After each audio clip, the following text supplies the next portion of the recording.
The fitness and healthcare industries like to throw around the words abs and core all the time. Well, today we're talking about what that really means. Here we go. Hi, I'm Jessica Vallant, a physical therapist and Pilates teacher, and I want to bring science-based knowledge, empathy, courage, support, love, and hopefully some fun to the journeys we have with our bodies. There is hope and strength in your body, and my goal is to help you find it.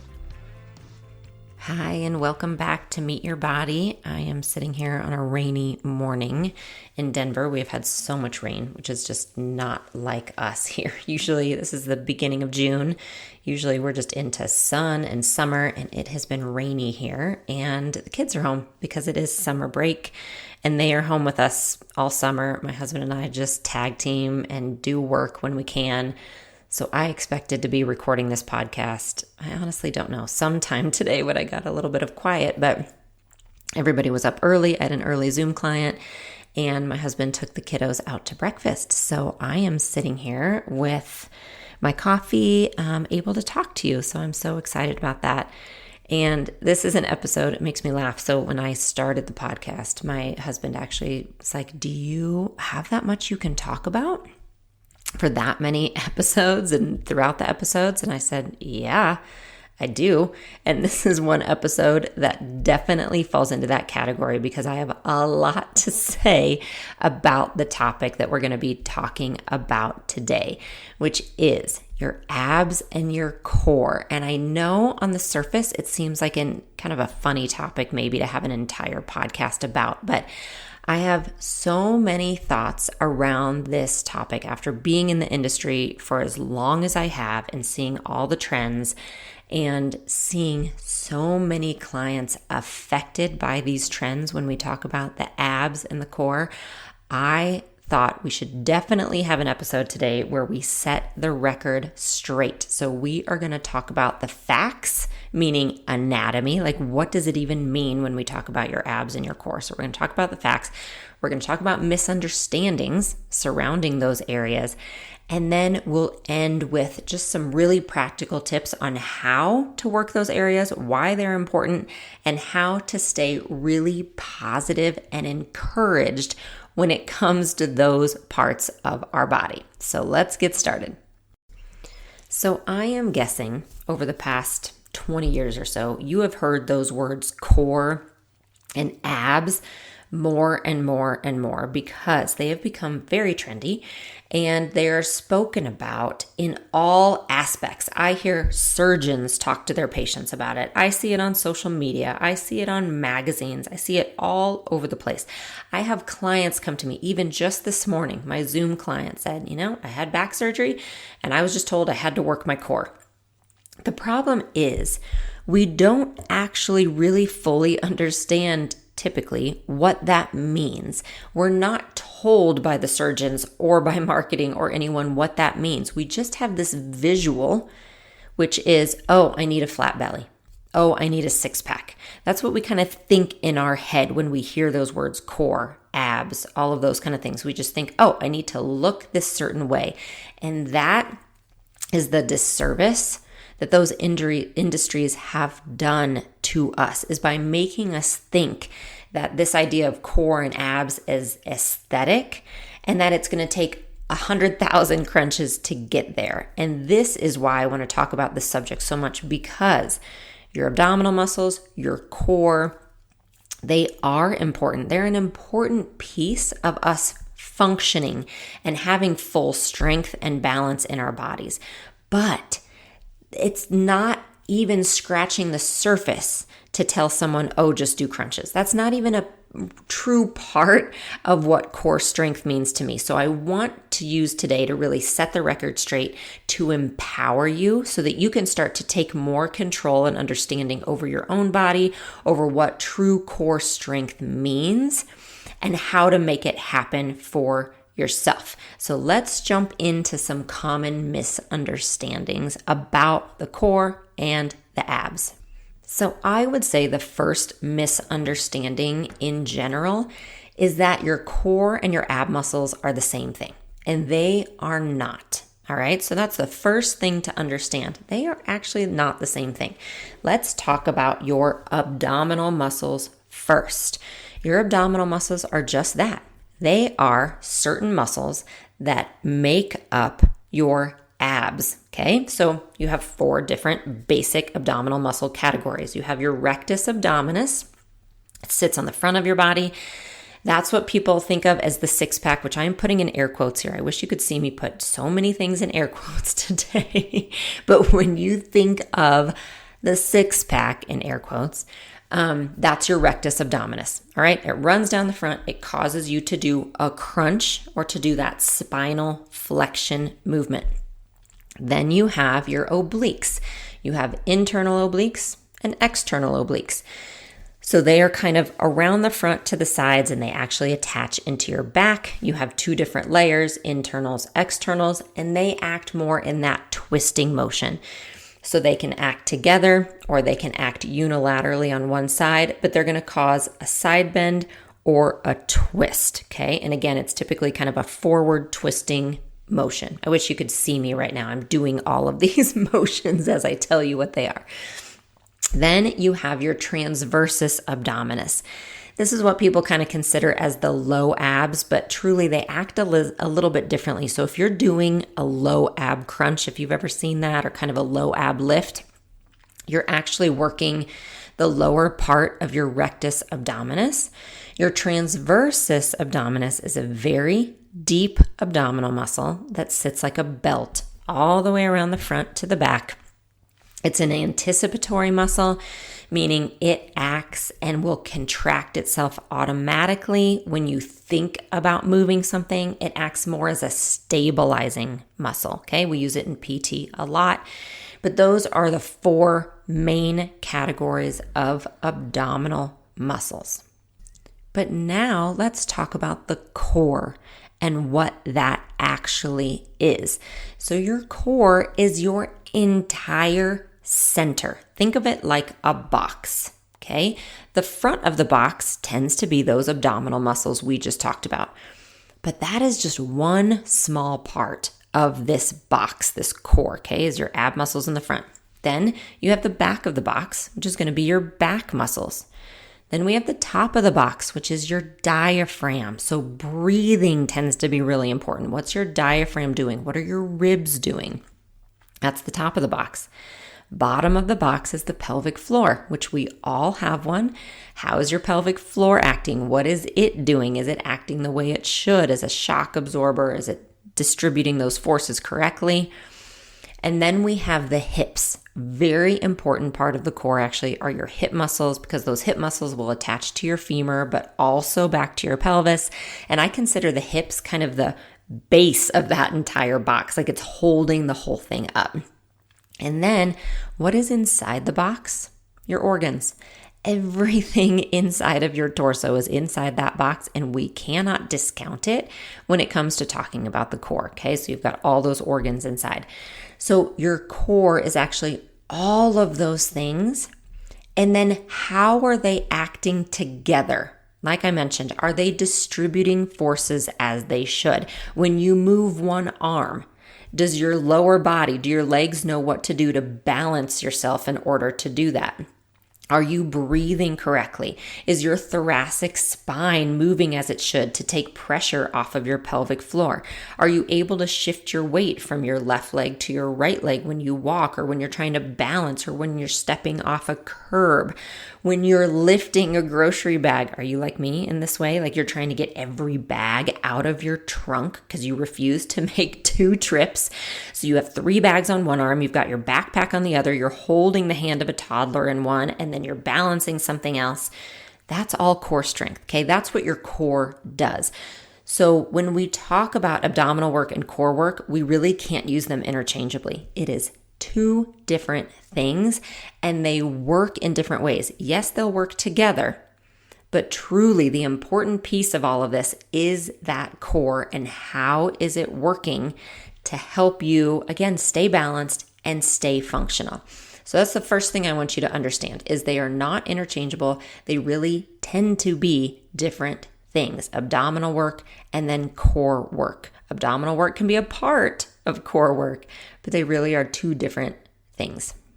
Now, why is that important to understand? It's because I want you to know that your abs, when we talk about your rectus abdominis, okay, that's the thing everybody thinks that they want to tone. I'm putting that in air quotes too, you guys. So many things in air quotes today. That's the thing everybody thinks they want to tone because that's what they see on the front of the magazines. That's that six pack. That's that sculpted look. Okay, that's your rectus abdominis. The problem is, I will tell you this from an anatomy perspective, that muscle, your rectus abdominis, does very, very, very little, if anything, to help stabilize or support your spine or contribute to back health. I have hardly ever, I've been working for 23 years and I can probably count on one hand the amount of people I have given true crunches to as a homework in physical therapy. Because when it comes to your back health or rehab or recovery or keeping your back healthy and strong and balanced and all those things, it's about your core. It's about how are all of those things working together to keep you functional. And like I said, your abs can definitely be a part of it. So don't turn this off. If you love to do crunches, that's great. But my problem is when marketing and doctors, and you guys, I've seen surgeons say it to people after back surgery. I've heard them say, just do 100 crunches a day and that's all you need. And that is the misunderstanding we have got to get rid of. We have got to eliminate that because just doing crunches isn't doing much at all to help your back strength. Okay, so that's what I want you to take away from this. One, if you love to do them and you love those, I just put out a workout myself this week, 10-minute advanced abs, and it's a ton of crunches, and even Pilates has so many crunches in it. There's nothing wrong with that. They are fun. They can add a lot to your endurance and kind of your response time and exercise. They can spice things up. There's absolutely nothing wrong with that. The problem comes is when we are told that's the most important thing for back and core health, and that is not true. They're not interchangeable. Okay, so that's the importance of understanding that difference. If crunches are not accessible to you, which they aren't to me very much with my surgeries and my issues, if they aren't accessible to you, that is okay, because there's 100 other things I would actually rather you do for your back health and your core health anyway. So think of that crunch or that kind of rectus abdominis work as a fun added bonus, but not a necessity when it comes to your core health and your core strength and your back health. Another misunderstanding that I really want to touch on, this is really important, is again, this comes from marketers doing a really great job over the past 20 and 30 years. That is all of us being able to picture those women on the front of the magazines and the men on the front of the magazines where they have, either a sports bra on or just shorts on, and they're kind of pulling the shorts down a little bit to show off their unbelievably toned and sculpted 6 or 8 pack abs. We have all seen it, and I still see it all the time. I just saw it yesterday on Instagram. The problem with that is it is not possible for all of us. And also, doing crunches isn't the only thing that leads to that. All right? Every marketing tactic out there will tell you that, but I want to be truthful here, and I want you to take that pressure off of yourself. We all can't get that just by doing ab work. There are so many other factors that come into play with whether you will have that aesthetic in your body. And some of it is genes. A huge, huge part of it is actually your genes. Okay, we can't change that. So genes can be a big part of that.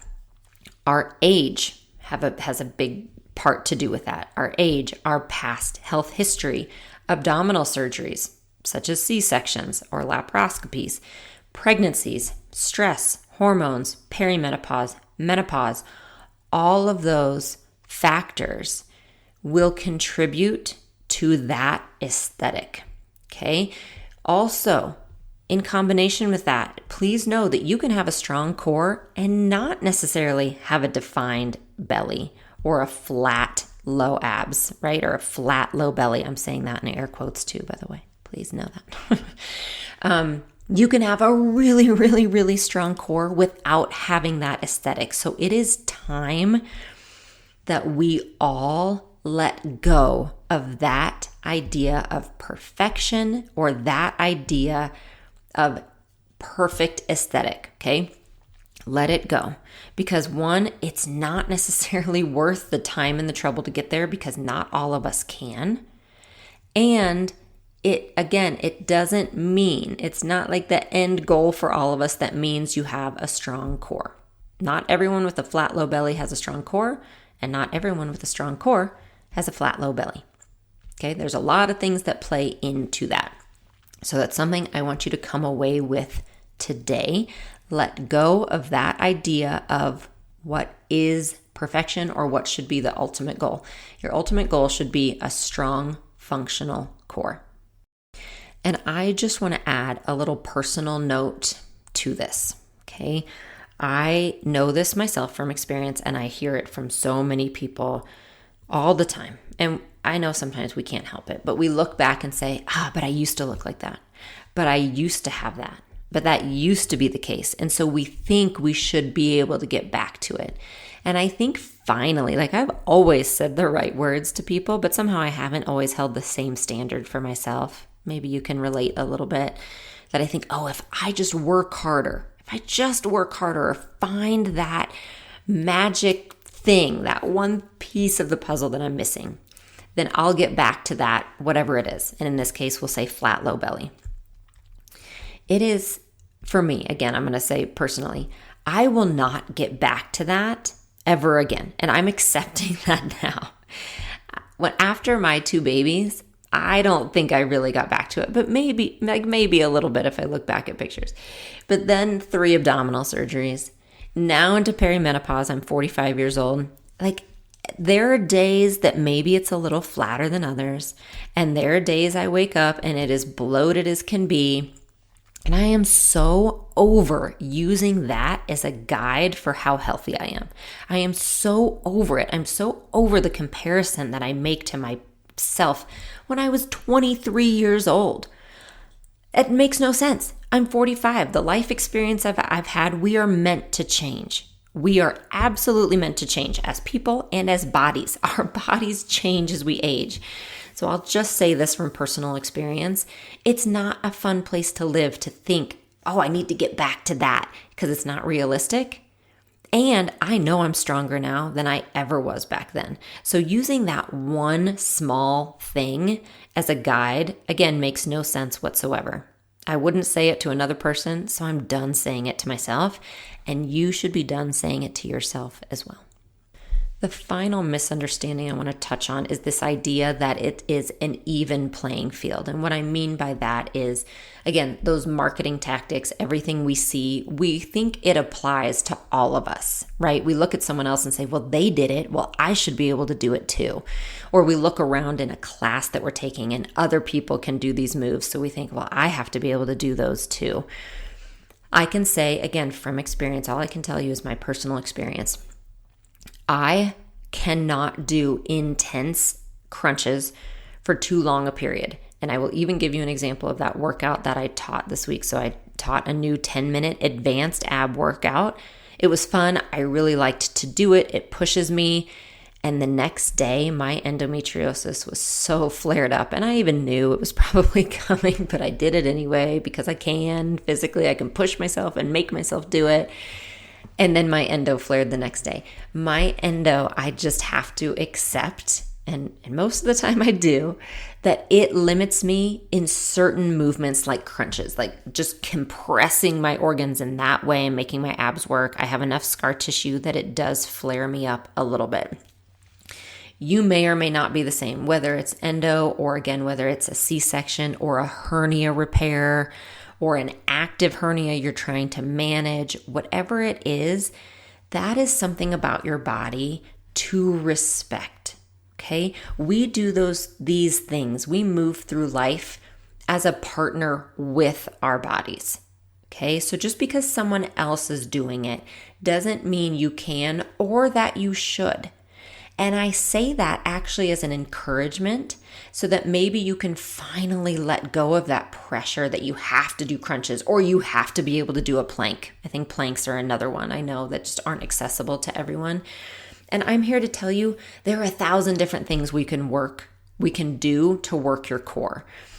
As a PT and as a Pilates teacher, I will always help people find another way because, again, I want you to be empowered and encouraged through it. So I say this just so that you remember, just because a program or a workout you see on Instagram works for someone else, it might not work for you, and don't let that discourage you, okay? Let that be kind of a freeing thing where you say, you know what, I can't do that, but I can do this and this and this instead.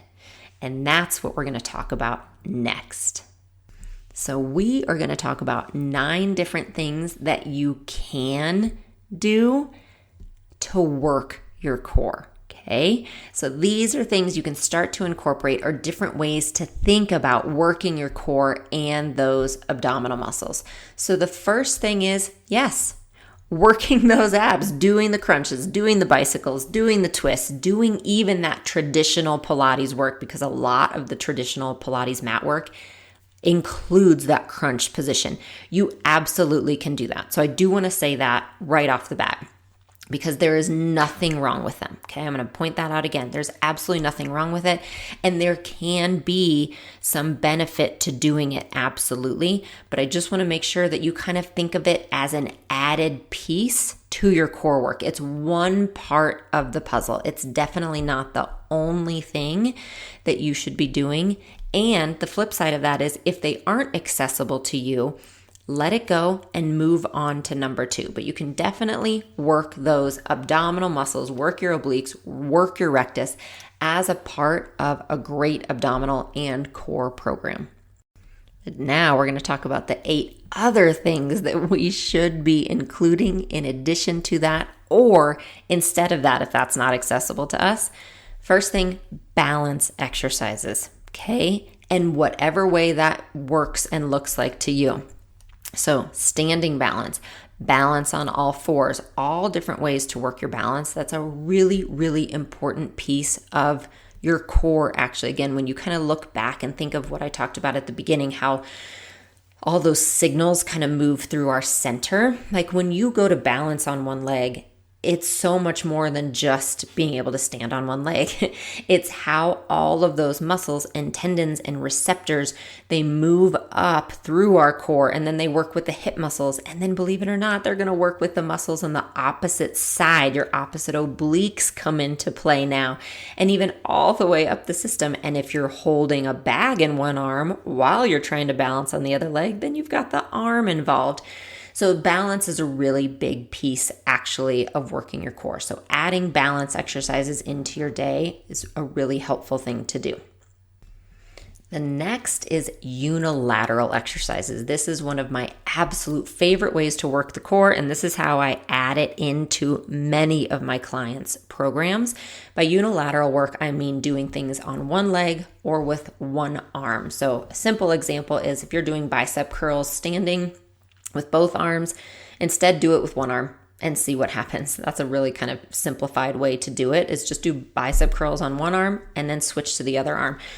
When you do, let's say, a bicep curl or a shoulder press with just one arm, your entire core, your opposite obliques especially, have to really work to keep you balanced, to keep you centered, to keep you from leaning over.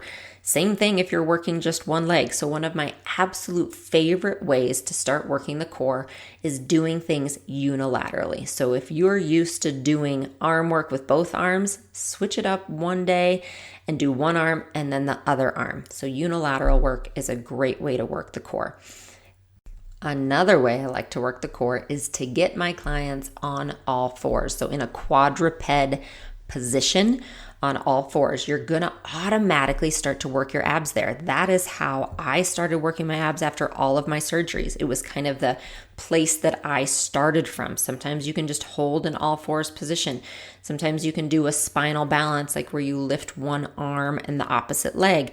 Then I'll add some dumbbells to this position. But anything that I do, and when I teach my Pilates classes and my mat classes, I do a lot for people on all fours because it's such a functional position to work the core, and we're doing a ton of different variations there.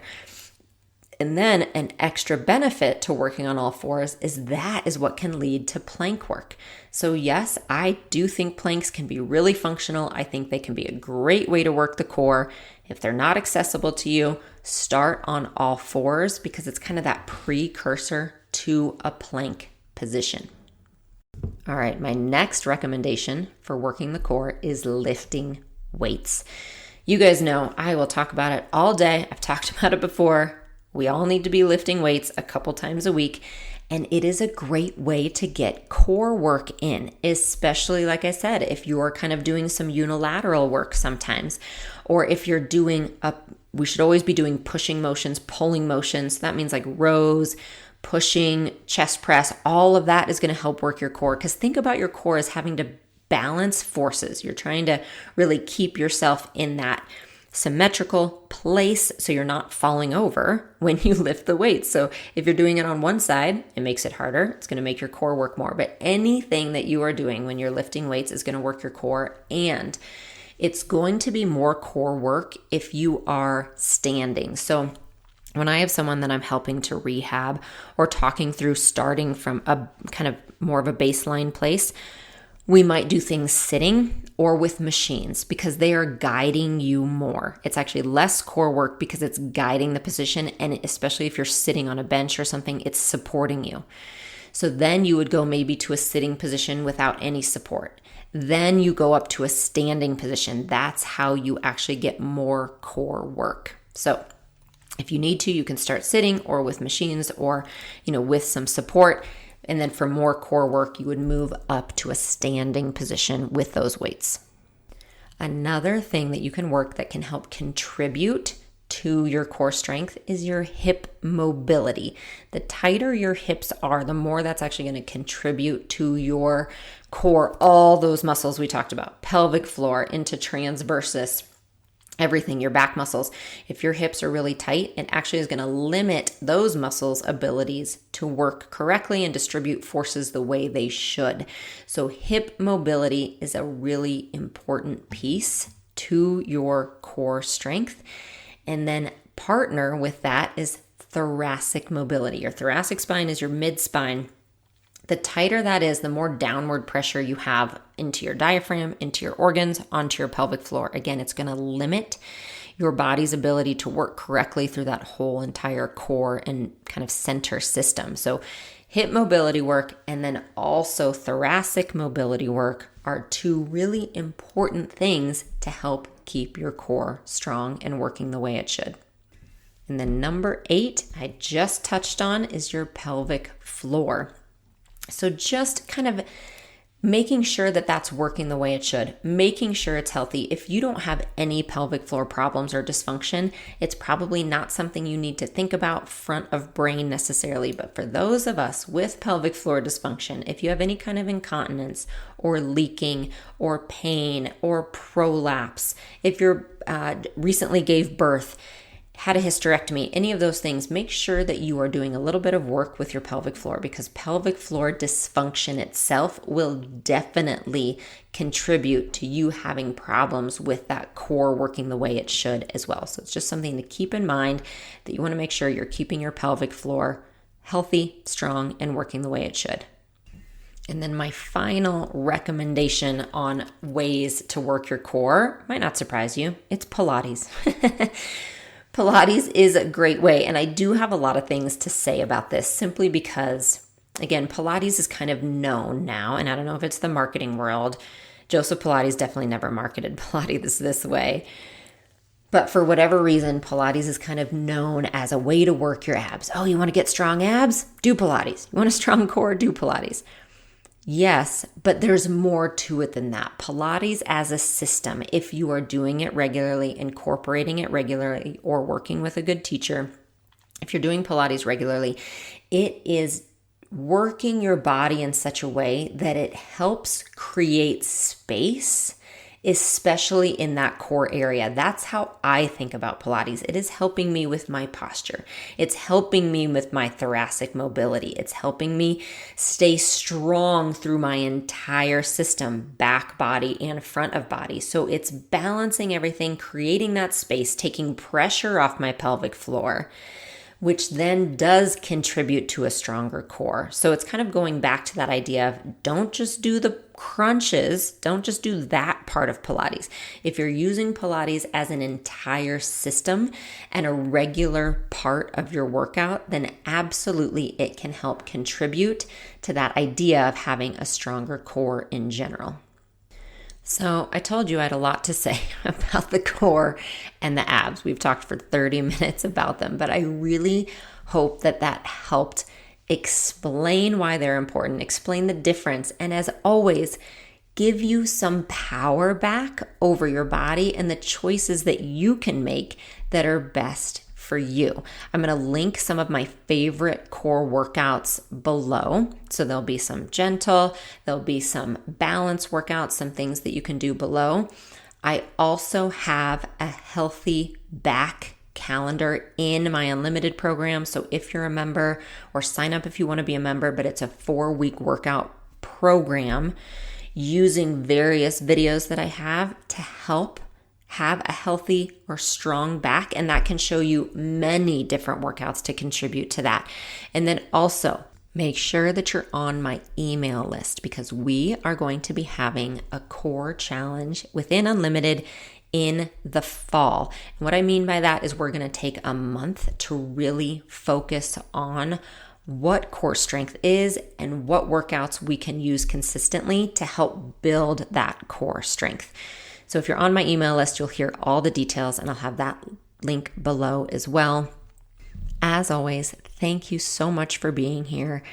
Here is hoping all of us start to feel stronger and more empowered in our own bodies. I'll talk to you soon. Thank you so much for joining me today on Meet Your Body. If you have a moment, please consider rating and reviewing this podcast, as it helps us tremendously. For more resources and workouts, you can visit my website, jessicavallantpilates.com, or find me on YouTube or Instagram at Jessica Vallant Pilates.